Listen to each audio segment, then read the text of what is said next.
Boa tarde, estamos entrando ao vivo pela LJTV Lages, HTV Lages, o programa LJ Notícias com Lauvir José.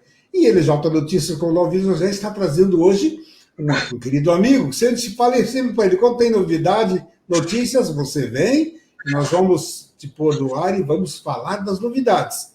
Quem está comigo hoje? Márcio Machado. Márcio Machado, então vou cumprimentar esse meu querido amigo, ajeitando o cabelo, boa tarde, Márcio Machado, como é que você está? Tudo bem, grande Lauvir, parabéns pelo programa. Agora, JL, né? Lauvir, LJ, Lauvir, TV Lages. É LJTV, unido também com a HTV Lages, dos meus queridos amigos Marco Velho e Reginaldo Heinecker, os queridos amigos.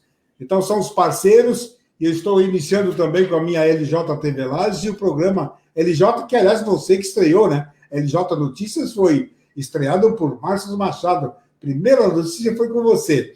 Meu querido, você tem então novidades? Vamos falar das novidades. O que você está nos trazendo hoje, Márcio? Pois bem, grande Lauvir, cumprimentar os teus ouvintes, os teus telespectadores, quem está na internet nos assistindo, seja na sua casa neste momento ou no segundo momento.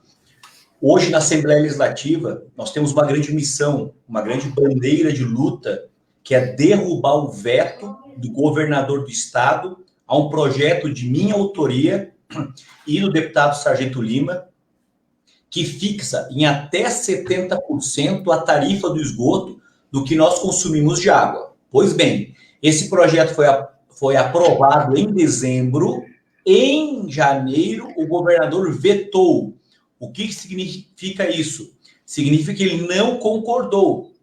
Hoje, para a gente só ter uma base de argumentação, em todos os municípios administrados pela Casan, todos são 100% o que nós consumimos de água é a tarifa do esgoto.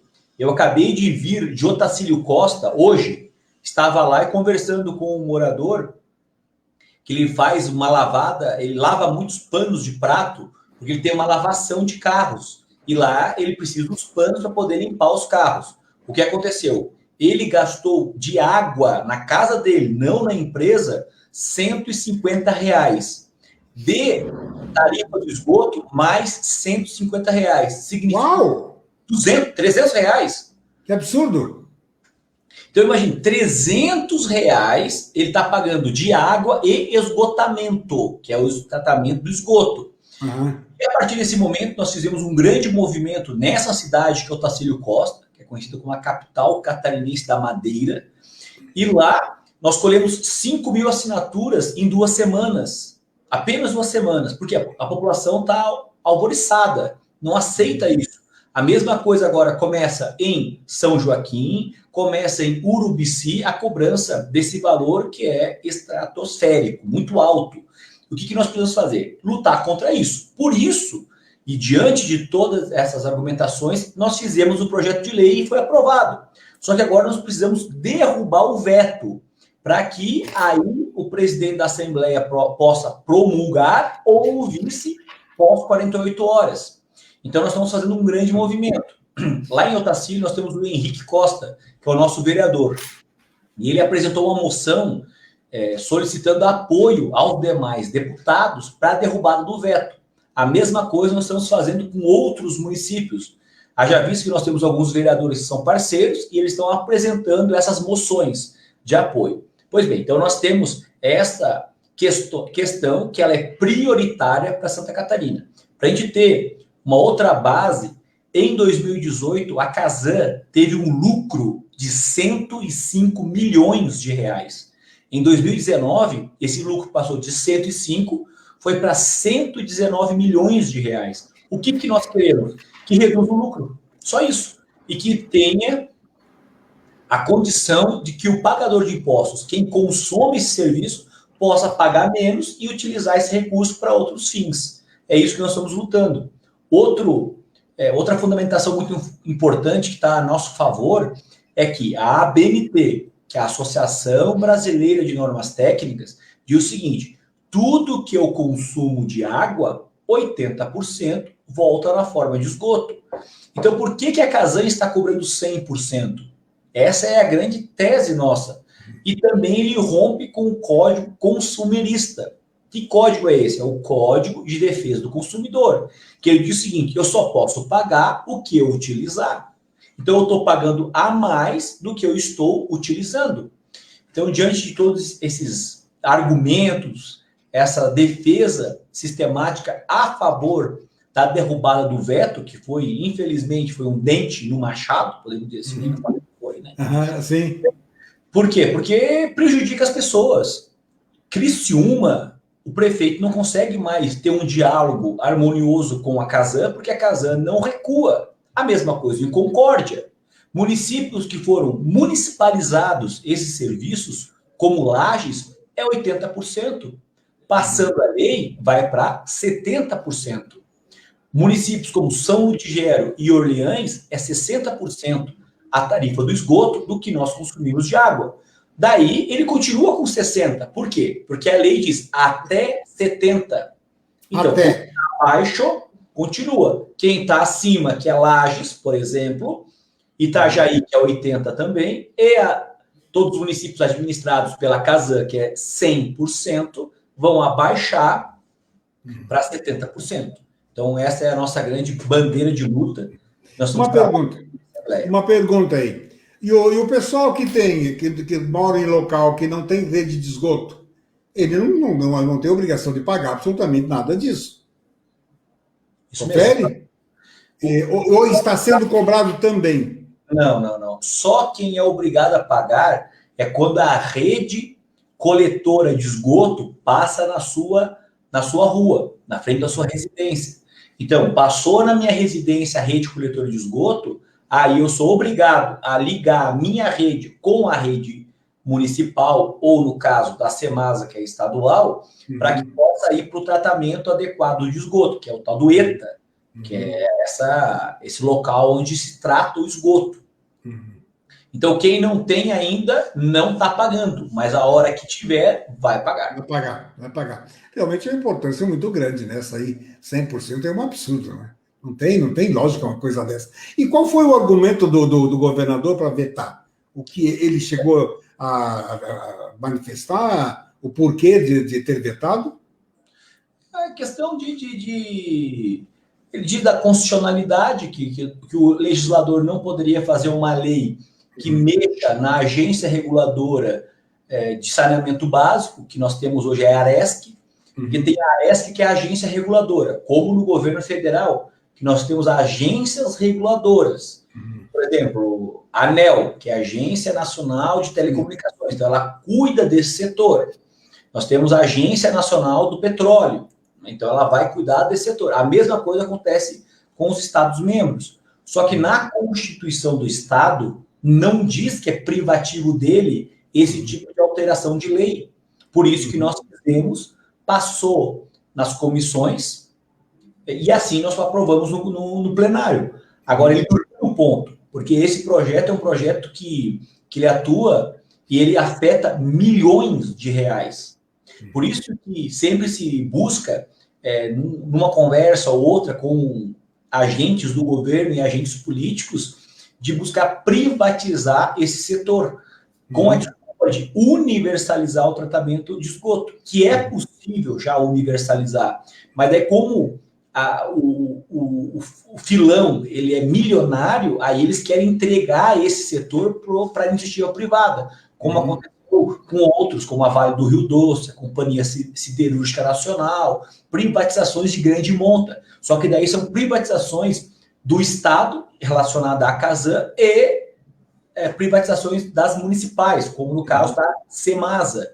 Por isso que a Semasa hoje, ela terceiriza grande parte dos serviços. Pode perceber que nós não temos concurso público para a Semasa, porque eles terceirizam e são contratos milionários, são contratos altíssimos. A mesma coisa com o tratamento, a taxa do lixo, que nós pagamos de forma altíssima, que é corrigida pelos índices e que hoje não passa mais na Câmara de Vereadores. E daí você tem um contrato gigantesco para poder, claro, fazer todo o procedimento, tratamento do lixo, coleta do lixo. Enfim, então setores que nós precisamos compreender melhor, só que é toda uma expansão da mente, né? Se eu tenho condições de expandir esse setor, onde eu conheço e luto por ele, porque tu só vai conhecer algo, só vai lutar por algo que você conhece. Se é desconhecido, pode você estar, por exemplo, tomando água e sendo contaminado por algum poluente. Mas se eu conheço, eu não vou tomar aquele tipo de água e posso tomar uma outra, tratar ou filtrar. Né? Então é isso que nós precisamos fazer. Então esta é a grande batalha hoje, nós estamos travando. O meu único receio em relação ao governo do estado é que a base de apoiamento do Carlos Moisés, que é o governador, aumenta todo dia. Então a base de apoio aumentou com o MDB, que são 9 deputados, aumentou com o PP, que uma boa parte foi com ele, então são 3 deputados que estão de base de apoio. Nós temos também outros deputados que são aliados ao governo, e isso nós precisamos de uma maioria absoluta, que são 20 votos. 21 mas eu fico imaginando aqui, você sabe que eu não tenho essa especialidade na política, mas eu procuro trabalhar e fazer sempre as perguntas pertinentes relacionadas àquilo que o ser comum, o cidadão comum, aspira e gostaria de saber. Fico imaginando uns camaradas desses que estão lá. Tudo bem que façam parte da base do governo, sem dúvida. Beleza, tem lá os seus acertos, sem problema, não é normal, é democrático isso. Mas eles estão lá representando o povo, eles têm que pensar no interesse do povo. Se está sobrecarregando a população, tem que ver o lado do povo, não independente de qualquer coisa. Se eu fui eleito, igual você foi eleito, você está defendendo aí o lado da população. Está exorbitante, 100%, vai lá nos 70%, é o mais correto, então que seja. Quer dizer, não se concebe que as pessoas lá, porque se estão aliados ao governo, eles são obrigados a votar a favor do governo. Eles têm que votar a favor do povo. Essa é a minha maneira de pensar. Sim, de fato. Então, só que nem sempre é assim, sabe? Entre o ideal e o real, né? Existe uma diferença muito grande. O ideal é que todos defendessem e apoiassem a população, o que é melhor para as pessoas. Só que, de repente, o governo vai lá, tem uma base de apoio maior, coloca um deputado numa secretaria que tem um poder gigantesco, daí agracia alguns deputados com recursos para ele levar na região dele. O que o deputado quer fazer? Ele quer se reeleger. Né? E só que quando ele tem um apoio do governo do estado, é mais fácil para ele trazer recursos. Só que daí ele prejudica o outro lado em muitas votações. E é isso que acontece. Então nós percebemos que votações são travadas nas casas legislativas que nem sempre é a favor das pessoas. Por quê? Porque tem todo esse comprometimento no qual eles se entregam no sentido de apoio, só que é um apoio irracional. Não pode apoiar o governo, né? Mas o que for bom.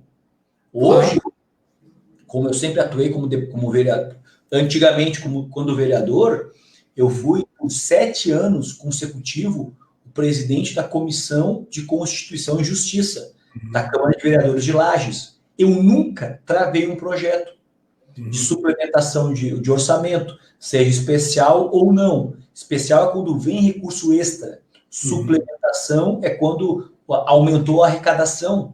Então, o município precisa colocar no orçamento, porque o orçamento ele é aprovado de um ano para o outro.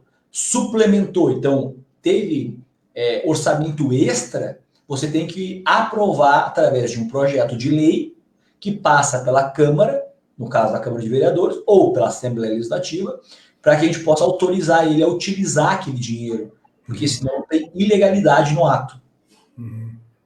Realmente é bastante complicado, né? Você analisar aqui, do lado de cá, do lado do povo, nós vamos eleger o deputado, vamos eleger o senador, o vereador, sempre pensando que ele vai entrar lá para defender o povo.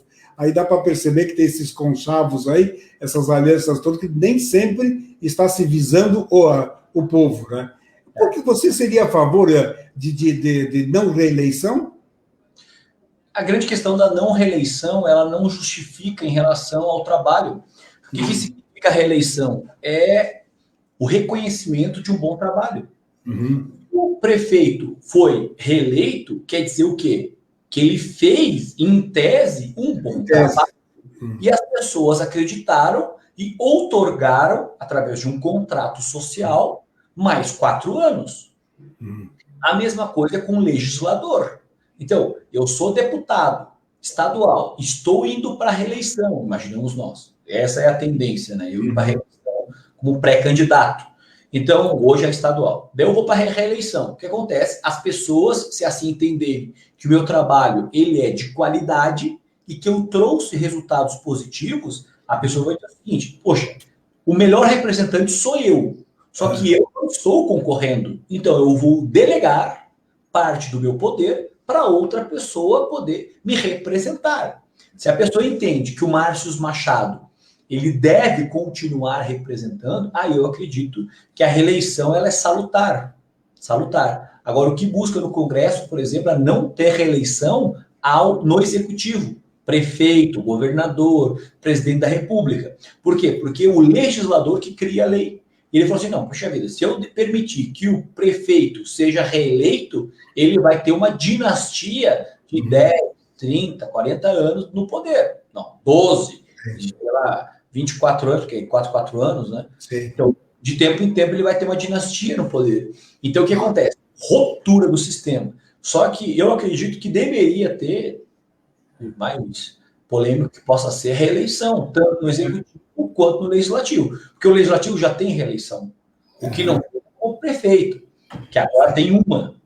Não tinha antigamente. Antigamente, pré-ditadura militar ou pré-revolução, não importa o nome que se dê, o conceito que você tenha daquela data de 1º de abril de 64, antigamente você votava para o presidente e para o vice. Hoje é chapa. Tu vota no presidente e no vice no mesmo grupo. Antes não, tu votava no presidente e votava no vice. Então tinha presidente que era de um grupo e vice que era do outro. Então eles seguiam a sua jornada administrativa, né? De repente até criar uma desarmonia, né? Deixa eu registrar as pessoas que estão te mandando abraço aqui. Tá Valdirene Araújo assistindo, a Jussara, o Oswaldo, Luiz, Jane Maria Ribeiro, João Fernandes, o Daniel Silveira. Grande abraço, Daniel. Daniel, repórter. Boa tarde, Solavi, deputado Márcio Machado. Pessoal ligadinhos do programa aí. Meu querido Márcio, estamos aí chegando no final desse bloco de notícias. Você teria mais alguma coisa que você gostaria de falar? Tenho sim. Também nós estamos buscando a derrubada do veto de uma lei que foi aprovada em dezembro pelos deputados, maioria absoluta, não foi plena, em relação ao parcelamento dos débitos com o Estado.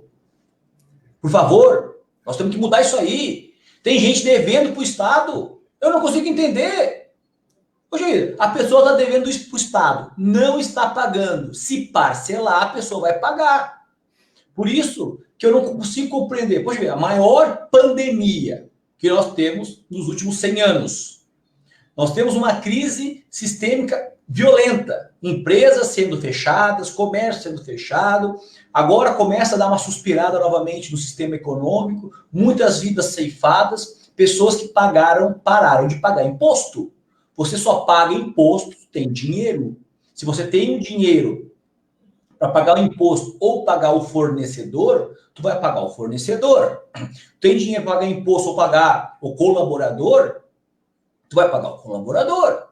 Então, o governador do estado vetou um projeto de parcelamento, seja de CMS, seja de IPVA, seja de... É inacreditável um troço desse. Pô, é muito melhor parcelar e receber do que cair não parcelar e ficar sem receber. É absurdo isso. Quer dizer, está faltando alguém, cabeça pensante nessa situação. Que absurdo. É incrível uma coisa dessa. Não dá para entender, né? Um projeto desse aprovado, todo mundo esperando, muita gente devendo. Não é que está devendo agora, devendo até 30 de setembro.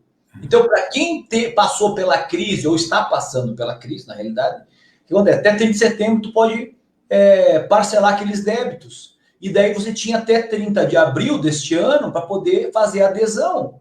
Poxa vida, o secretário da Fazenda, o Paulo Eli, participou da reunião. alterou projetos importantes e o governo vetar, governo. É triste isso. Não é para o senhor. O Estado não é do gestor, do administrador, é das pessoas. E as pessoas precisam parcelar para poder dormir tranquilas.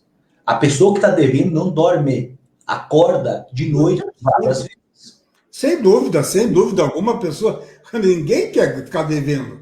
E se tiver uma oportunidade de pagar, quem não quer pagar? Claro, desde que tenha condições para isso. Você colocou muito bem, essa pandemia toda atrapalhou todo mundo. Você acha que tem que alguém dar uma buzinada lá no ouvido desse governador para esse cara, que é bem freio de mão puxado, né?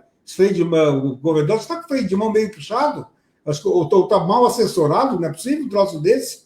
Meu querido Márcio, não vamos encerrar isso aqui, porque você vai voltar. Vamos combinar daqui, semana que vem você volta com mais novidades. Eu só quero uma palavrinha tua rapidinho aqui. Tu acha correto a prisão daquele deputado em função das declarações, por mais absurdas que possam ter sido? E eu vi hoje alguns comentários de algumas pessoas falando que é inconstitucional, que não houve flagrante, e você também, advogada, pode falar. Em rápidas palavras, eu gostaria, porque parece que agora eles vão votar se vai permanecer preso ou se vão liberar. Tem neguinho lá de rabo preso com o Supremo, que também está com medo e não quer ir contra o Supremo. Olha, vamos dizer assim, você vai ter 4 minutos para falar sobre isso, para fechar o programa de hoje. Tá bom? O que acontece? O político tem prazo de validade. Seja legislador ou seja executor. Seja poder legislativo ou poder executivo. O judiciário, não. O judiciário não tem. O judiciário ele é permanente. Então, o juiz só se aposenta quando chegar o direito de aposentadoria dele. Ele é inamovível. O que significa isso? Ele não pode sair de um lugar para o outro por questões eles. Então, o que acontece? Eu entendo que o direito de expressão é importante, sendo que você não ultrapasse o limite, o extremo. Se eu começo a instigar as pessoas contra o Estado Democrático de Direito, se eu começo a incitar as pessoas à violência, não é o caso, estou só comentando em relação a esses... Se eu começo a criar uma situação pela minha posição, pela minha liderança, de instigar as pessoas à balbúrdia, à bagunça, está errado. Então, o direito à liberdade de expressão, ela tem um limite. Então, nós temos que respeitar esse limite. O que eu entendo que o STF está fazendo é o seguinte: pessoal, eu mando aqui e vocês têm que obedecer porque eu determino e entendo a lei da maneira que eu quero entender.